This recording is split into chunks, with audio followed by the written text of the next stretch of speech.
first of all, ask the questions, well, what do we need the skin of a car for anyway?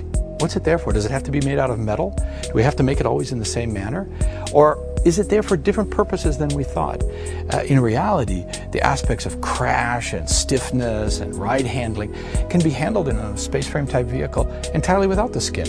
And therefore, to go away from a metal skin and to have a skin that offers different capabilities, can move, can do things that a fixed rigid structure couldn't do, can be lighter, made out of materials which require less energy to make them.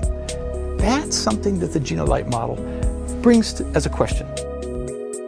Gina is an acronym, a set of letters that stand for geometry, shapes, and function, how things work, in N as a way of saying infinite number, of adaptations, meaning there's a lot of change possible.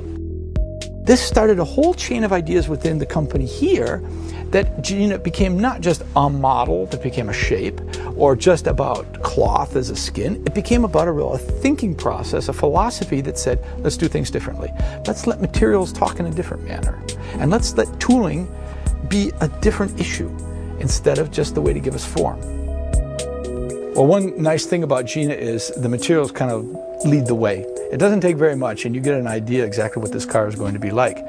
For instance, to get an idea what the sculptural form is between a fender and, let's say, a wheel arch, you really only need a line around the wheels and a line more or less where you want the fender to be, and you'll let the material do the talking in between.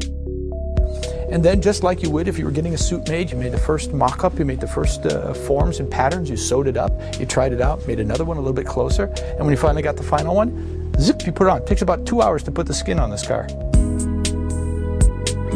Emotion is really the added value to this. I mean, one way is saying you get better function or you get better alternative ways of doing things, but really we want to achieve a higher emotional plane out of this. And then finally, and I think this is to me one of the most importantly, and that is the level of humanistic content that we can bring with Gina in. Gina should be about the human in the loop, the human way of doing things. The Gina philosophy, in its short form, it's about being flexible. Thinking flexible, acting flexible, context over dogma. That's it.